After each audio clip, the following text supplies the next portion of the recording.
李石宏、魏志豪、麥卓華，物玩潮人。有病就要醫，不要放棄治療。不過有好多病唔係想醫就有得醫嘅，例如近視，與其叫小朋友唔好睇咁多手機同平板電腦，不如接受咗佢係全香港人嘅遺傳病算啦。我好記得自己讀中六嗰陣，有一次上緊堂嘅時候唔係太專心，向後面望咗一眼，發現大部分同學都係戴眼鏡嘅。再數清楚啲，原來係全班所有30幾位巴打，包括我自己，都係戴眼鏡嘅。即係話整體嚟講，我哋嘅下一代應該有一半機會會遺傳近視噶啦。到我出嚟做嘢，我又發覺唔少女同事或者行家冇戴眼鏡，唔係因為冇近視，而只不過係戴咗隱形眼鏡啫。所以從我呢個細微嘅社交樣本嚟睇，香港人口之中有近視嘅可能遠遠超過一半。咁你話我哋香港人同香港人結婚嘅下一代有乜辦法唔自動遺傳近視先得㗎？咁橫掂都係要近視，要戴眼鏡咯。睇多啲手機同平板又有乜所謂啊？講笑啫，先天遺傳近視唔代表唔需要好好保護眼睛。資訊電子化已經翻唔到轉頭，非電子化嘅媒體，例如圖書、報章、雜誌，遲早會被淘汰。雖然過程可以好漫長、好緩慢，但總之遲早會被淘汰。所以唔需要因為怕藍光而逃避電子產品，你只需要不斷提醒自己，對眼要同電子產品保持一定距離，唔好過分專心，廢寢忘餐。有需要可以換部畫面大啲嘅手機，或者甚至換部完全唔發光嘅閱讀機，例如 Kindle， 唔發光就自然冇藍光啦。另一種香港人常見嘅病症叫做選擇障礙症 （Choose Disabilities）。患者喺面對太多選擇嘅時候，佢好快就會作出佢唯一嘅選擇，就係唔選擇。但係因為唔選擇呢個選擇好多時係唔存在嘅，結果患者唯有再一次作出選擇。如果佢嘅選擇仍然係唔選擇嘅話，咁呢個過程可能就會連續重複好多次，消耗大量時間同精力。其實個責任又唔一定喺個患者度嘅，而係喺香港有時真係太多選擇，一件產品太多牌子、太多型號，每件都有佢嘅優點同缺點，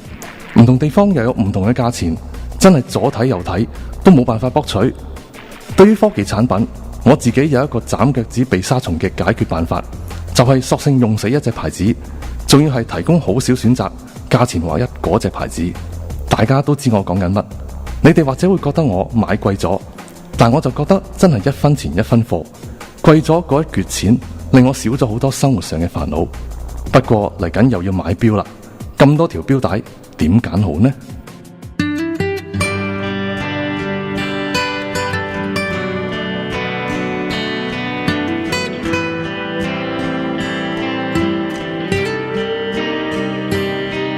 年少多好，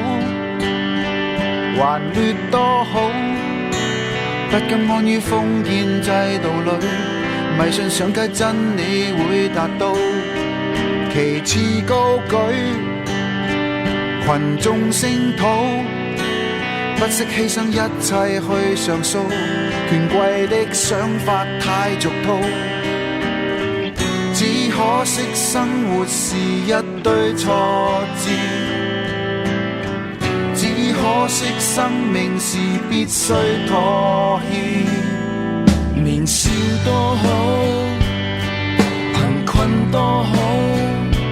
，1蚊積蓄足以快樂到，廉價吉他抒發我暴躁，財富得到，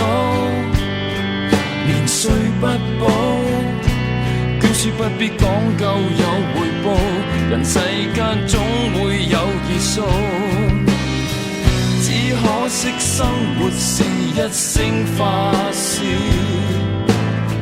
只可惜生命是一聲抱歉，怕追到。如果命運能選擇，十字街口你我踏出的每步更瀟灑。如果活着能坦白，舊日所相信價值不必接受。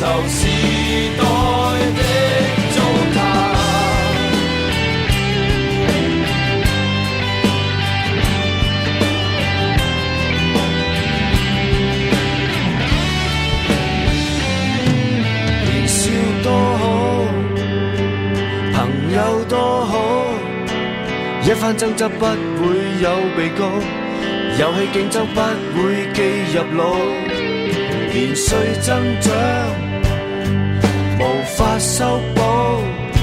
青春的詩總會老，時間多好。